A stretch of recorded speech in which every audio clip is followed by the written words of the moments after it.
आखिर direct selling sector बदनाम क्यों है? ये बात मेरे समझ में बहुत सालों तक नहीं आई, अभी भी ज्यादा नहीं समझ में आता है। डायरेक्ट सेलिंग सेक्टर बदनाम क्यों है? डायरेक्ट सेलिंग सेक्टर के बारे में बात करते ही लोग खिलाफत पे क्यों उतर जाते हैं, ज्यादातर लोग इसकी बुराई में क्यों उतर जाते हैं। तो आज हम लोग इसी टॉपिक पर चर्चा करने वाले हैं कि डायरेक्ट सेलिंग सेक्टर बदनाम क्यों है। डायरेक्ट सेलिंग सेक्टर के बारे में, नेटवर्क मार्केट के बारे में बात करते हुए, नेटवर्क बिजनेस के बारे में बात करते हुए, मल्टी लेवल मार्केट के बारे में बात करते हुए लोग गलत सलत बातें क्यों करने लगते हैं। आज हम लोग इसी टॉपिक पे चर्चा करने वाले हैं और मुझे विश्वास है कि आधे घंटे के इस टॉपिक में आप लोगों को पूरा क्लियर हो जाएगा कि डायरेक्ट सेलिंग के विषय में बात करते ही लोगों को भ्रामक का अनुभव, भ्रमित क्यों हो जाते हैं, उनको भ्रम का अनुभव क्यों हो जाता है, वो इस सेक्टर को गलत क्यों समझते हैं। सबसे पहले हम लोग समझने का प्रयास करते हैं ट्रेडिशनल मार्केट को। मान लीजिए एक साबुन है जिसका नाम है लक्स, एग्जांपल फॉर लक्स साबुन का क्या वेट है, क्या दाम है, किस तरीके से वो हमारे पास आता है।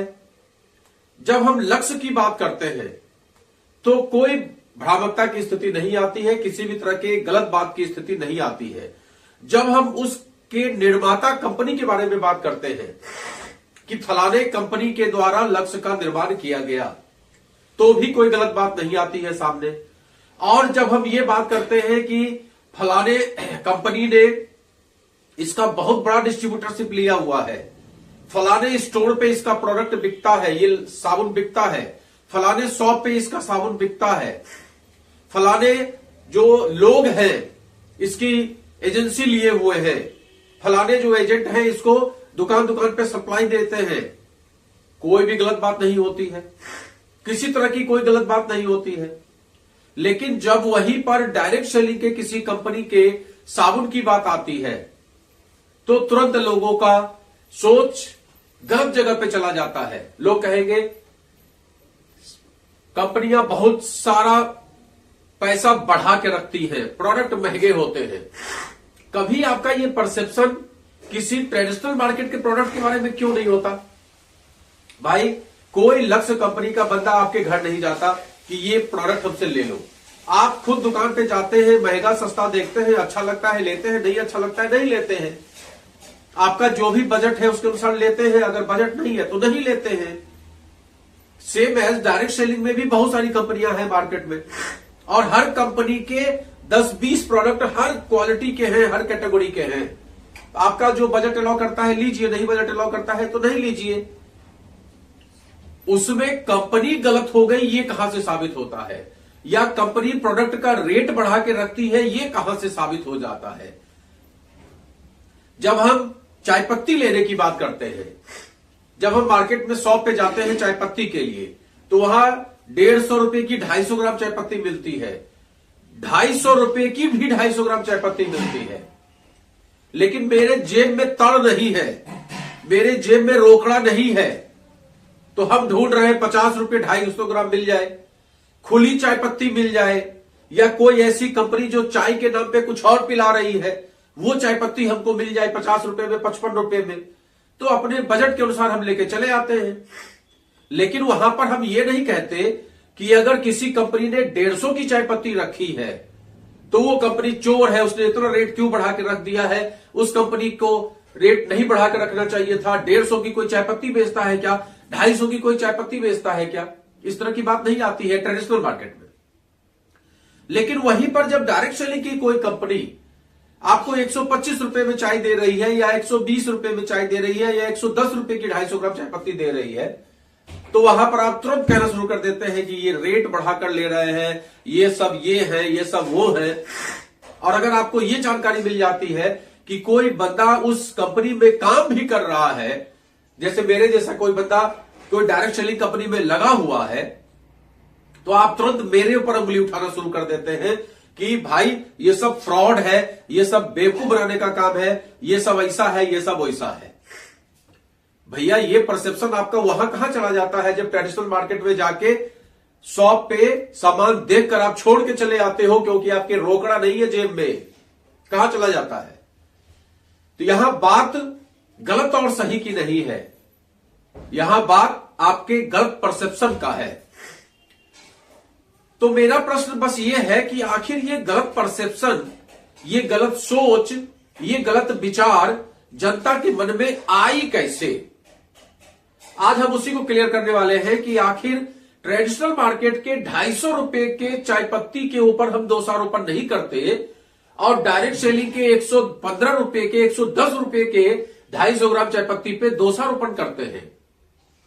जो लोग ट्रेडिशनल मार्केट के सिस्टम में लगे हुए हैं, चाहे एजेंसी वाले, चाहे उनके सेल्समैन, चाहे ट्रक ड्राइवर, बस ड्राइवर, चाहे लोडर ड्राइवर, उनको हम गलत नहीं ठहराते। लेकिन कोई बंदा अगर डायरेक्ट सेलिंग के बिजनेस में लगा हुआ है, अपने चीज का प्रचार कर रहा है, अपने लोगों से अपनी बात कह रहा है, तो उसको हम आप गलत क्यों ठहराने लगते हैं? आज बस हम इस पर आपसे चर्चा करने वाले हैं। तो इसका बहुत बड़ा कारण, इसको समझने का प्रयास करिए अगर, तो बहुत बड़ा कारण है। वो कारण है क्रिप्टो जैसी कंपनी, क्रिप्टो, फॉरेक्स ट्रेडिंग या जमीन रियल एस्टेट टाइप की कंपनियां या मनी सर्कुलेशन वाली कंपनियां डायरेक्ट सेलिंग में घुसकर और इस क्षेत्र को गंदगी, इस क्षेत्र को गंदा करने का जो इन लोगों ने काम किया है, जिसकी वजह से लोगों के पैसे का नुकसान हुआ है, और उस पैसे के नुकसान का खामियाजा आज डायरेक्ट सेलिंग की अच्छी कंपनियां जो अच्छे प्रोडक्ट बना रही हैं, यूनिक प्रोडक्ट बना रही हैं, अच्छा काम मार्केट में कर रही हैं, वो भी भुगत रही हैं। 91-92 से लेकर प्लांटेशन के नाम पे तमाम कंपनियां 100 रुपये लगाओ, सागवान का पेड़ लग जाएगा। कभी जानवरों के नाम पे कोई कंपनी पैसा ले रही है, तो कभी पेड़ पौधों के नाम पे कोई कंपनी पैसा ले रही है। कुल मिला के सब मनी सर्कुलेशन है।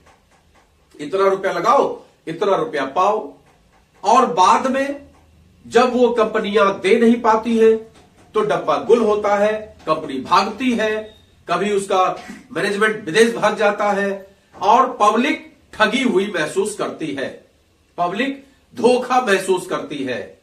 पब्लिक को लगता है कि इन लोगों ने मेरे साथ चीट किया, लेकिन पब्लिक अपने गिरेबान में झांक के नहीं देखती है कि आपने उस कंपनी में पैसा ही क्यों इन्वेस्ट किया, क्योंकि आपके अंदर खुद लालच सवार था।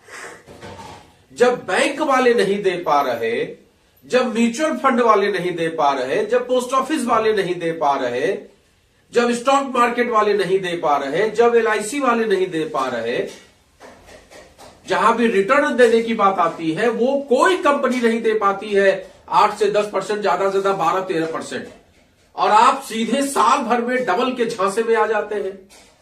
तो ये गलती आपकी है या उन लोगों की है, ये तो परमात्मा मालिक है। झांसे में आने के लिए गलत आप खुद हैं। आप उस झांसे में आ गए जब आपका कोई जीजा, आपका कोई साला आकर आपसे कहता है कि जीजा 1 लाख रुपया यहां लगा दो, बस 2 साल के अंदर में तुम्हारा 2 लाख होने वाला है। अभी प्रेजेंट टाइम में क्रिप्टो में क्या हो रहा है, लोग इसी तरीके के सब्जबाग दिखाते हैं। बोले लगा दो। एक मेरे मित्र हैं, पहले हमसे बोले, क्योंकि वो जानते हैं कि हम इन चीजों के खिलाफ रहते हैं, हमसे बोले 5,000 रुपया लगा दिया है। अब 10-12 दिन पहले आए, बोले अरे नहीं, वो हमने 1,65,000 रुपये लगाया। अब उनको करना क्या है, एक बार सुबह पता नहीं क्या टिक करना है और शाम में एक बार टिक करना है। तो उनके जो वहां पे होता है उसमें कुछ डॉलर उनके पास आ जाता है। लेकिन असली खेल क्या होता है पता है आपको? आज जितने भी क्रिप्टो वाले दुबई में ऐश कर रहे हैं, जितने भी क्रिप्टो वाले आपको पैसे कमाते हुए दिख रहे हैं, ये सब क्रिप्टो से पैसा नहीं आता। ये सब क्रिप्टो के नाम पे मनी सर्कुलेशन से पैसा आता है।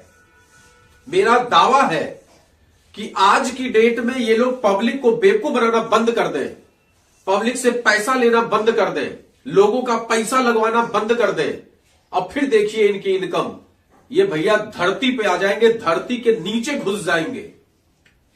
लेकिन ऐसा नहीं हो सकता, क्योंकि यहां चाहे कितना भी मोदी जी ने प्रयास कर लिया, अभी भी लोगों के पास ब्लैक मनी हद से ज्यादा भरा पड़ा है, और उसी ब्लैक मनी को वहां पर डाइवर्ट करके इन्वेस्ट किया जा रहा है और इन्वेस्टमेंट का खेल खेला जा रहा है।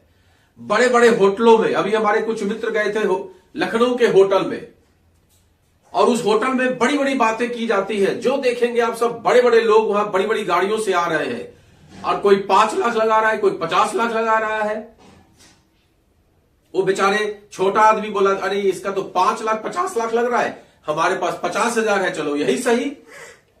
लेकिन वो ये नहीं समझता है कि उस बंदे का 5 लाख जो ब्लैक से कमाया हुआ है, 50 लाख जो ब्लैक से कमाया है, उसका चला जाएगा तो उसकी सेहत पे ज्यादा फर्क नहीं पड़ेगा। लेकिन तुमने जो मेहनत से 50,000 कमाया है, अगर वो चला जाएगा तो तुम कम से कम 10 साल तक रोओगे।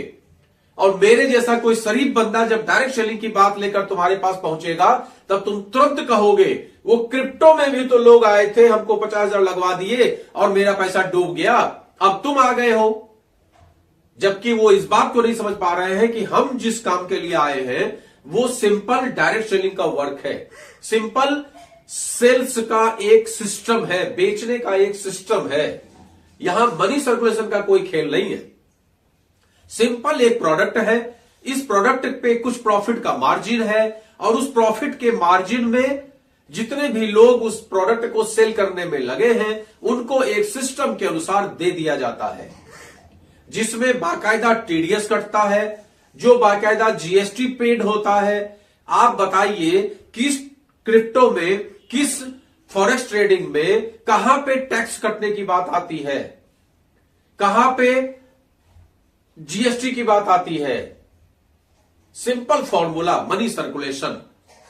इसका 1 लाख लगवाया, पहले तो अपना फंसे 10 लाख रुपए लगाया, 5 लाख रुपए लगाया, 2 लाख रुपए लगाया, फिर रामू चंदू पंडू सबका लगाना स्टार्ट कर दिया। जितने ज्यादा लोगों का लगवाया उतना बड़ा सीनियर, और ज्यादा बड़े लोगों का लगवाया और बड़ा सीनियर, और बड़े लोगों का लगवाया दुबई ट्रूप, और बड़े लोगों का लगवा दिया मॉरिशस टूर। अब वहां उनके एंजॉय को देखकर जो बाकी लोग हैं वो फड़फड़ा रहे हैं, बोले इसका लगवाओ, उसका लगवाओ, इसका लगवाओ, उसका लगवाओ। और ये सब चक्रव्यूह में धीमे धीमे आम जनता फंस जाती है और अल्टीमेटली लास्ट में नुकसान हो जाता है। अक्सर आप पेपर हेडिंग पढ़ते होंगे, गवर्नमेंट के रूल्स को नहीं फॉलो करने के कारण हिमाचल प्रदेश में अभी बहुत सारे क्रिप्टो गैंग वाले पकड़े गए और अल्टीमेटली उनको सजा होती है या होगी। अभी गवर्नमेंट के नॉर्म्स ऐसे ऐसे आ रहे हैं जिसकी वजह से किसी भी कंपनी का जो गलत तरीके का काम कर रही है आने वाले समय में बचना मुश्किल काम है। मुश्किल ही नहीं, नामुमकिन है। मुश्किल हो जाएगा उन लोगों का बचना। लेकिन पता नहीं तब भी वो क्या समझा के, कौन गणित समझा के लोगों का पैसा लगवा देते हैं। परमात्मा बचाए ऐसे लोगों से। मैं तो भैया इसीलिए किसी भी ऐसे व्यक्ति को घर में ही एंट्री नहीं देता हूं जो मुझसे क्रिप्टो या किसी इस तरह की बात करे, मनी सर्कुलेशन स्कीम की जो मुझसे बात करता है मैं उसको दूर से साष्टांग प्रणाम करता हूं। अगर डायरेक्ट सेलिंग बिजनेस में कोई मनी सर्कुलेशन की बात करता है, इतना रुपया लगाओ और इतना रुपया पाओ। कभी कोई आपसे चलने के नाम पे बेवकूफ बनाएगा, कभी कोई बीसी के नाम पे बेवकूफ बनाएगा, कभी कोई फलाने ट्रेडिंग के नाम पे बेवकूफ बनाएगा। और सब बेवकूफ बनाने का धंधा इस देश में इतना ज्यादा चल रहा है, इतना ज्यादा चल रहा है जिसकी कोई सीमा नहीं है। और गवर्नमेंट कब सचेत होती है? जब बहुत सारे लोगों का पैसा डूब चुका होता है। आपने देखा होगा विगत दिनों में कई कंपनियां बहुत सालों तक रन करती रही, लोगों से 5-5 रुपया, 10-10 रुपया, 20-20 रुपया बटोरती रही और अल्टीमेटली जब गवर्नमेंट ने अंकुश लगाया, जब वो कंपनियां बंद हुई तो उस समय में एक एक पब्लिक, क्योंकि कोई ऐसी पब्लिक नहीं है जिसका पैसा किसी न किसी कंपनी में न डूबा हो, चाहे वो हम हो चाहे आप हो। किसी का मालिक जेल में तो किसी का मालिक विदेश में। लेकिन उससे क्या हो गया? आप उसको जेल में ठूस दो, लगवाने वाले को जेल में ठूस दो, जिस कंपनी में पैसा लगा उसके एमडी चेयरमैन को जेल में ठूस दो। आपके पैसे का क्या? आपका पैसा तो उसके पास था, अब हटके गवर्नमेंट के पास आ गया। न वहां मिलना था न यहां मिलना है। बात तो वही हो गई राइफ साहब, काम खत्म। आपके पैसे का तो सीधा सीधे नुकसान हो रहा है। तो ऐसे पैसे को एंजॉय करके होटल में खा पी के खत्म करो। क्यों फर्जी किसी को दे रहे हो? अरे लगाना है तो सही जगह लगाइए। बैंक है, पोस्ट ऑफिस है, म्यूचुअल फंड है। म्यूचुअल फंड में भी रिस्क है, इसमें कोई दो राय नहीं है। मैं कतई ये नहीं कहता कि म्यूचुअल फंड में रिस्क नहीं है। अभी जो सिनारियो चल रहा है उस सिनारियो में बहुत बड़ा रिस्क है। गोल्ड लेने में भी बहुत बड़ा रिस्क है। बैंक में भी एफडी में बहुत कम पैसा मिलता है। बहुत ज्यादा इन चीजों पे मत दिमाग लगाइए। थोड़ा थोड़ा करके इन्वेस्ट करिए, थोड़ा थोड़ा रहना चाहिए। ये सोच के लगाइए कि हमारा पैसा सुरक्षित रहे, इतना सोच के लगाइए। अब आप रियल एस्टेट में देखिए, रियल एस्टेट में तमाम कंपनियां डायरेक्ट सेलिंग को लेकर उतर गई, सालों से उतरी हुई है, कोई नई बात नहीं है। मैं ऐसी बहुत कंपनियों को जानता हूं जो डायरेक्ट सेलिंग की आड़ में रियल एस्टेट का काम कर रहे हैं। अब रियल एस्टेट में पैसा बटोरना पब्लिक से 100-100 रुपया, 500-500 रुपया, 1000-1000 रुपया, 2-2000 रुपया, 5-5 हजार रुपया मंथली लेना। एक प्लॉट 5 लाख रुपए का 5000 महीना दीजिए, 66 महीना देना है। 66 महीने के बाद ये प्लॉट की आपकी रजिस्ट्री होगी और नहीं कराना है तो इसके बदले इतना पैसा आपको मिल जाएगा। ये क्या है? ये टोटल गोरख धंधा है। मैं ये नहीं कहता कि प्लॉट का काम गलत है। अगर आप डायरेक्ट प्लॉट देख रहे हैं, डायरेक्ट आप उसकी रजिस्ट्री करवा रहे हैं, तो कहीं से कुछ गलत नहीं है। पैसा दीजिए, उसका जो भी रेट है उसका पैसा दीजिए, बात खत्म हो गई। बहुत ज्यादा है, बैंक से लोन ले लीजिए, दे दीजिए उसको पेमेंट, बैंक वाले को धीमे धीमे देते रहिए। ये होता है रियल एस्टेट सेक्टर में। कोई मकान परचेज करना है, आप परचेज कर लीजिए, आपकी कुव्वत है तो, और नहीं तो फिर बैंक से लोन ले लीजिए। अगर आप उस एलिजिबल हैं कि बैंक वाला आपको लोन दे देगा। बहुत सारे लोग तो ऐसे भी हैं जो चाह के भी लोन नहीं ले पाते हैं, और मेरे अनुसार ऐसे ही लोग फंसते हैं वहां चक्रव्यूह में। लेकिन वो जो आप फंसते हैं, वहां जिस कंपनी में आपने पैसा इन्वेस्ट किया, वो कंपनी 5.5 साल बाद आपको झुनझुना दिखा देती है। या तो गायब हो जाएगी मार्केट से, काम ही खत्म हो गया, चले गए दुबई और मॉरिशस, आपको ढूंढते रहिए। फिर आप उसके एजेंट को पकड़ते हैं, फिर एजेंट कहता है कि भैया हम तो पहले भी साइकिल पे थे, आज भी साइकिल पे है, मेरी क्या गलती है। फिर आप थाना पुलिस करते हैं, नतीजा 0, 1000-2000 और जेब से घुस जाता है, होता जाता है कुछ नहीं है। क्योंकि हम सचेत नहीं थे, हमने ऐसी जगह पे पैसा लगा दिया जहां कि हमने उसको कमाने का अवसर दिया, और बदनाम किसको बाद में कर देते हैं? इन सब चीजों में बदनाम किसको कर देते हैं? डायरेक्ट सेलिंग सेक्टर को। जिस दिन आम जनता यह समझ गई कि डायरेक्ट सेलिंग केवल प्रोडक्ट मार्केट और सर्विस मार्केट है और कुछ नहीं है, एक बेचने का तरीका है, प्रोडक्ट को बेचने का एक तरीका है।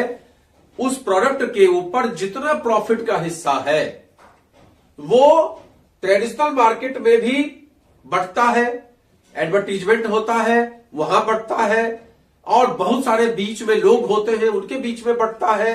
दुकानदार, होलसेलर, रिटेलर, मॉल वाले, इन सब के बीच में बढ़ता है। और उसी तरीके से डायरेक्ट सेलिंग में एडवर्टीजमेंट का जो पैसा बचता है, जो इन लोगों के बीच का कमीशन बढ़ता है, वही जोड़ गांठ करके कंपनी अपने प्रॉफिट का पैसा अलग करती है, और बाकी जो पैसा बचता है, मान लीजिए ये कंपनी का टोटल पैसा आया, मान लीजिए 100 रुपया।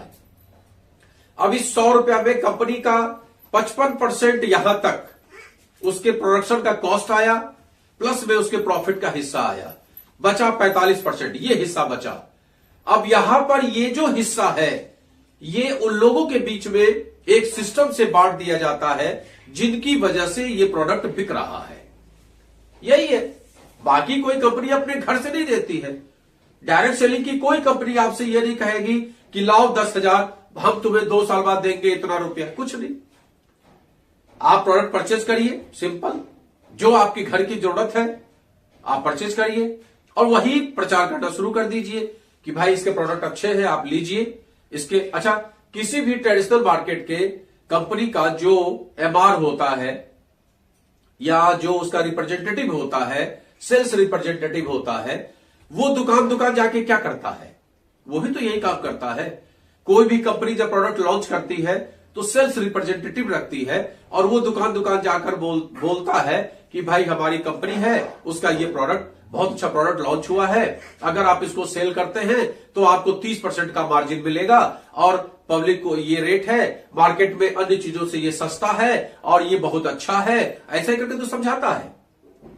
यहां पर क्या होता है, यहां पर हम लोग दुकानों में नहीं जाते, हम लोग आम जनता के बीच में जाते हैं। अब आम जनता कौन है? आम जनता हमारे मिलने वाले लोग हैं, वही तो हमारी बात सुनेंगे। यहां हम किसी का दरवाजा नॉक करके अनजान लोगों के बीच में नहीं जाते, यहां पर हम लोग सिंपल अपने लोगों के बीच में जाते हैं, जो हमारे मिलने वाले हैं, जो हमारे मित्र हैं, जो हमारे रिश्तेदार हैं, जो हमारे दूध वाला है, हमारा सब्जी वाला है, कहीं ना कहीं से वो हमारा मिलने वाला है। और आज के डेट में सोशल मीडिया बहुत बड़ा प्लेटफॉर्म है। आज लाखों करोड़ों लोग इस बात को जानते हैं कि प्रवीण चंद्रा जी इंटरनेशनल मार्केटिंग कॉर्पोरेशन में चेयरमैन स्टार के लेवल पे हैं और ये आईएमसी की तुलसी बेचते हैं। आज करोड़ों लोग जानते हैं। जब किसी को जरूरत होती है, आदमी फोन करता है कि सर ये प्रोडक्ट जरा भिजवा दीजिए, सर आज ज्योति प्लस दे दीजिए, आंखों में दिक्कत हो रही है, डालना है, दे देते हैं, बात खत्म। इतना ही है। अब उस दे देने की वजह से अगर मेरे घर 2 रुपया आ गया तो कंपनी अपने प्रॉफिट का एक हिस्सा आपको दे देती है। उसी में सिस्टम के अनुसार जितना मेरा टर्नओवर हो रहा है, उस टर्नओवर के अनुसार अगर कहीं से हम फंड के इंटाइटल हुए तो वो भी मिल जाता है, लीडरशिप बोनस के इंटाइटल हुए वो भी मिल जाता है, सीनियर लीडरशिप बोनस के इंटाइटल हुए वो भी मिल जाता है, और नहीं इंटाइटल हुए तो नहीं मिलता है। कंपनी ने कोई ठेका नहीं ले लिया कि आप 5,000 का सामान लेना स्टार्ट करिए तो हम बदले में आपको ये दे देंगे। ऐसा कोई कमिटमेंट किसी भी कंपनी में नहीं होता जो डायरेक्ट सेलिंग की अच्छी कंपनियां होती है। यहां पर आपको वर्क करना पड़ता है, आपको टर्नओवर देना पड़ता है, टीम बनानी पड़ती है, टीम के लोगों को मोटिवेट करना पड़ता है, तब जाके आपके पास पैसा आता है। यहां पैसे का कोई खेल नहीं है। तो आप लोग जो भी लोग इस बात का कमेंट करते हैं कि डायरेक्ट सेलिंग में मनी सर्कुलेशन होता है, डायरेक्ट सेलिंग में फ्रॉड का काम होता है, मैं ये नहीं कहता कि आप गलत हैं, मैं ये नहीं कहता, क्योंकि आप जो भी लिख रहे हैं या जो भी आपका परसेप्शन बना हुआ है वो कहीं ना कहीं से आप ठगे गए हैं, इसलिए ऐसा बना हुआ है। लेकिन कोई गलत चीज से हम ठगे गए तो हम सही चीज को भी समझने का प्रयास न करें, ये चीज गलत है। अगर हम साइकिल चलाना सीखते हैं, एक दिन गिर गए तो हम दोबारा चलाएंगे नहीं, ये चीज गलत है। अब हम सही तरीके से चलाएंगे। अगर मोटरसाइकिल चलाते समय हाई एक्सीलेटर की वजह से हम गिर गए, इसका मतलब ये नहीं है कि हम उसको लो एक्सीलेटर करके सेकंड डे नहीं चलाएंगे, हम सीखेंगे नहीं, सीखेंगे, सही तरीके से सीखेंगे। उसी तरीके से डायरेक्ट सेलिंग में भी जो गलतियां आपने की हैं या आपके लोगों ने की है किसी गलत कंपनी से जुड़ के, अब उसको सही करने का समय है, उसको सही तरीके से समझने का समय है। बहुत अच्छी कंपनियां मार्केट में हैं जो आज 10 साल से रन कर रही है, 10 साल से। 1995-96 से डायरेक्ट सेलिंग कंपनी भारत में है जो आज की तारीख में भी अच्छा काम कर रही है। और 2001 के बाद से तो बहुत सारी कंपनियां आई डायरेक्ट सेलिंग में जो आज भी अच्छा काम कर रही है। और 2007 में तो शानदार कंपनी आई जो बहुत अच्छा काम कर रही है। हर्बल को प्रमोट करना, मतलब आयुर्वेद को प्रमोट करना, ऑर्गेनिक को प्रमोट करना, हेल्थ अवेयरनेस फैलाना, समाज में जीडीपी की अच्छी हिस्सेदारी मेंटेन करना, इनकम टैक्स सबसे ज्यादा पे करना, उसके लोगों के द्वारा इनकम टैक्स सबसे ज्यादा पे करना, आज ये सब डायरेक्ट सेलिंग के लिए गर्व का विषय है। लेकिन किन कंपनियों के लिए? जो कंपनियां ईमानदारी से प्रोडक्ट की बात करती हैं, सर्विसेज की बात करती हैं, उन कंपनियों के लिए नहीं जो आज भी मनी सर्कुलेशन की बात करती है। डायरेक्ट सेलिंग में मनी सर्कुलेशन नहीं होता, बिल्कुल बार बार मैं आपसे कहता हूं। वो चाहे कोई भी हो, क्रिप्टो हो, फ्रिप्टो हो, मुझे ज्यादा दिमाग उस पर नहीं लगाना। किसी को अपने पैसे को जुए में उड़ा देना है, वो उड़ा दे, उसकी मर्जी है। लेकिन किसी को यह कहना कि तुम अपने पैसे को जुए में उड़ा दो, ये गलत है। लेकिन डायरेक्ट सेलिंग सेक्टर में आप इनकम कर रहे हैं या आपको कोई प्रोडक्ट अच्छा लग रहा है, उसके विषय में किसी को रिकमेंड करना, किसी को बताना, ये बहुत अच्छा काम है। अगर आप किसी कंपनी के प्रोडक्ट से खुद स्वस्थ हो रहे हैं और उसके विषय में 4 लोगों से चर्चा कर रहे हैं, तो ये तो परोपकार का काम है। आज कहा जाता है कि आयुर्वेद का काम परमात्मा का काम है। क्यों? क्योंकि आयुर्वेद की वजह से हमारी जिंदगी सुचारू रूप से चलती है। हमें सीखने को मिलता है क्या खाना है, क्या नहीं खाना है, कैसे नहाना है, कैसे योगा करना है, कैसे क्या करना है। Health awareness. मनुष्य के जीवन में अगर हेल्थ चला गया और आपने खूब सारा पैसा भी कमा लिया तो उसका कोई मतलब नहीं है, क्योंकि पैसा कमाया हुआ जो भी आपका धन है वो आपको हेल्थ रिकवर करने में सारा खर्च हो जाने वाला है। तो ऐसा काम नहीं करने का है। अपने हेल्थ को इंप्रूव करिए, अपने हेल्थ को लेकर चलिए, अपने हेल्थ को बढ़ाते चलिए, हेल्थ अवेयरनेस प्रोग्राम का हिस्सा बनिए, लोगों को बताइए। मैं अक्सर पार्टी सब में जाता हूं, मैं अक्सर लोगों से बताता हूं कैसे पानी पीना चाहिए, कैसे खाना खाना चाहिए, कब खाना खाना चाहिए। अब रात में पार्टियां हो रही है, एक्सेप्शन के तौर पे किसी जन्मदिन में गए, हमने वहां पे भोजन कर लिया, तो एक्सेप्शन हर जगह चलता है, लेकिन रूटीन में क्या फॉलो करना है। अब आप जाके पार्टी में बोलेंगे कि भाई मैं तो रोज 6 बजे भोजन करता हूं, तो मुझे तो भाई 6 बजे खिला दे वरना मैं नहीं आऊंगा, तो ये नहीं चलेगा। एक्सेप्शन मान लीजिए उसको। महीने में कितनी पार्टी होती है? 1 दिन, 2 दिन, 3 दिन, लेकिन बाकी दिन आपको 6 बजे भोजन कर लेना है। बाकी दिन आपको पानी खाना खाने के 1 घंटे बाद, आज 45 मिनट बाद पानी पीना है। खाना खाने के बाद वज्रासन में बैठना है। वज्रासन में बैठने, जनरली लोग क्या करते हैं, आपने सुना भी होगा, शाम में भोजन करिए उसके बाद टहलिए। बहुत गलत है।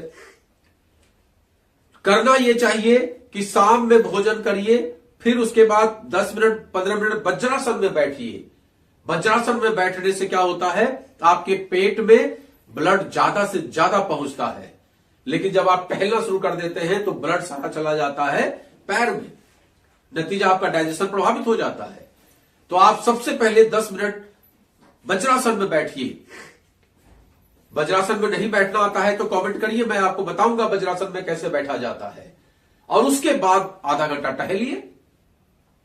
लेकिन खाना जो भी खाना है, रात में जो भी आप डिनर करते हैं, डिनर फिनर को मारिए गोली। रात का खाना हमेशा 6 बजे तक खा लेना चाहिए। सूर्यास्त से पहले भोजन कर लीजिए। ये नियम है, ये आयुर्वेद का नियम है। ये कौन सिखाता है? ये हम लोग अच्छी कंपनी से के साथ जुड़कर हेल्थ अवेयरनेस प्रोग्राम चलाते हैं और सिखाते हैं कि कब खाइए, कब पीजिए, कब क्या करिए, कब ना करिए। सुबह जल्दी उठिए, सूर्य नमस्कार करिए, योगा करिए। अगर कोई दिक्कत हो जाए तो इस चीज का प्रयोग घरेलू विधि के द्वारा अपने आप को ठीक करिए।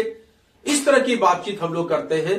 आयुर्वेद का प्रमोशन करते हैं, ऑर्गेनिक का प्रमोशन करते हैं, केमिकल मुक्त भारत की परिकल्पना करते हैं। किसानों को जा जाकर समझाते हैं कि भैया केमिकल से दूर रहो। ये सब अच्छे कामों की श्रेणी में आता है। आज किसान जो भी केमिकल का प्रयोग करके, फर्टिलाइजर है, कीटाणुनाशक दवाइयां हैं, यूरिया, पेस्टिसाइड जो भी इस्तेमाल करता है, उसकी वजह से जो फसल उत्पादन हो रहा है, आप सेब बहुत अच्छा अच्छा ढूंढ के लाते हैं, लेकिन उसमें अल्टीमेटली कीटाणुनाशक और यूरिया, पेस्टिसाइड, फर्टिलाइजर का प्रयोग हुआ है। नतीजा उसके अंदर भी इंजेक्टेड है। आप बहुत सुंदर देख के लाते हैं, लाल लाल, लेकिन जब खाते हैं तो आपके अंदर भी जा रहा है। तो इन चीजों से अगर बचाया जाए, आप देख रहे होंगे आज की डेट में विष मुक्त खेती का चल रहा है समय, लोगों को प्रचारित किया जा रहा है, समझाया जा रहा है। कोई मानता है, कोई नहीं मानता है, हमारा काम प्रचार करना है। तो बस मैं आप लोगों से यह कहना चाहता हूं कि डायरेक्ट सेलिंग में जो अच्छी कंपनियां हैं उसको आप सर्च कर लीजिए। अच्छी कंपनियों के जब आप गूगल पे सर्च करेंगे, उनकी वेबसाइट को सर्च करेंगे तो सिंपल उसमें सारे पैरामीटर्स लिख के आते हैं कि उनका रजिस्ट्रेशन है, बहुत सारे कंडीशंस होते हैं, 8-10 गवर्नमेंट के रूल्स होते हैं, उसको फॉलो करना होता है। प्लस में वो कंपनियां अच्छे प्रोडक्ट्स बना रही हैं, उनका मैन्युफैक्चरिंग यूनिट खुद का है, प्लस में उन कंपनियों के द्वारा जीएसटी पे किया जा रहा है, प्लस में आपको जो भी कमीशन दिया जा रहा है वो टीडीएस काट के दिया जा रहा है। ये सब चीज आप देख लीजिए। कमीशन प्रॉपर होना चाहिए। अगर वो 10 दिन पे भी दे रहे हैं तो टाइमली दें, 15 दिन पे दे रहे हैं तो टाइमली दें, महीने भर में दे रहे हैं तो भी टाइमली दें। ये सब चीज आप देख लीजिए और उसके हिसाब से आप कंपनी में जुड़िए और एक बेहतरीन कंपनी का हिस्सा बनिए और एक बेहतरीन अपने जीवन स्तर को करिए। यहां पैसे का कोई खेल नहीं है, इसीलिए कोई रिस्क भी नहीं है। प्लस में आखिरी में एक चीज आपको बता देना चाहते हैं, कई बार लोग प्रश्न पूछते हैं क्या 18 साल से ऊपर के व्यक्ति को यह करना चाहिए? बिल्कुल। अगर किसी भी स्टूडेंट को फाइनेंशियल चैलेंजेस आते हैं तो उस अवस्था में उस बेचारे को या तो ट्यूशन पढ़ाना पड़ता है या कहीं ना कहीं उसको काम करना पड़ता है या तो उसकी पढ़ाई छूट जाती है। तो उससे बेहतर है कि एक स्टूडेंट जो 18 प्लस है, अगर उसके घर का फाइनेंशियल इशू है तो उसको पार्ट टाइम में डायरेक्ट सेलिंग बिजनेस करने में कोई बुराई नहीं है। धीमे धीमे इसको ग्रो करेगा, धीमे धीमे उसके पास पार्ट टाइम में 10-5 हजार की आमदनी स्टार्ट हो जाएगी और उसका पढ़ाई भी उसकी चलती रहेगी। साथ में यहां पर चूंकि बहुत कुछ सीखने को मिलता है, उसका पर्सनालिटी भी बहुत जबरदस्त डेवलप होता है।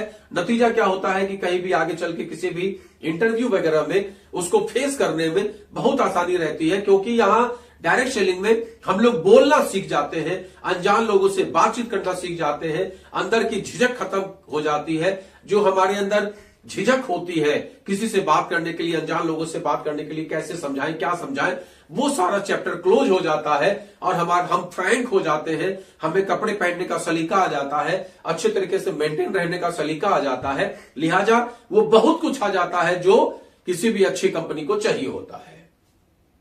तो अगर आप ऐसी किसी कंपनी के साथ जुड़ते हैं जो अच्छा काम कर रही है तो वहां आपका बहुत कुछ डेवलप होता है। पैसे के साथ साथ आप बहुत कुछ अर्न कर सकते हैं। तो जिन लोगों के पास भी फाइनेंशियल चैलेंजेस है, हो सकता है उनके पेरेंट्स अच्छी इनकम न कर पा रहे हो और उनको कभी ट्यूशन के द्वारा कभी किसी के द्वारा काम चलाना पड़ता हो, तो ऐसे लोगों को डायरेक्ट सेलिंग करने में मेरे हिसाब से कोई बुराई नहीं है। तो अगर आप में से कोई ऐसा बंदा मेरे साथ डायरेक्ट सेलिंग करना चाहता है तो आप मुझसे संपर्क करिए। बाकी अगर वीडियो आप लोग यूट्यूब पे देख रहे हैं तो उसको लाइक शेयर करना, सब्सक्राइब करना चैनल को मत भूलिए, जिससे कि पर डे जो हम लोग वीडियो बनाते हैं उसका नोटिफिकेशन आपको मिलता रहे और आपको पूरी जानकारी, अवेयरनेस की पूरी जानकारी आपको मिलती रहे। और लूट वाली कंपनियों से हमेशा बच के रहिए। नमस्कार, सत श्री अकाल, गुड एमसी।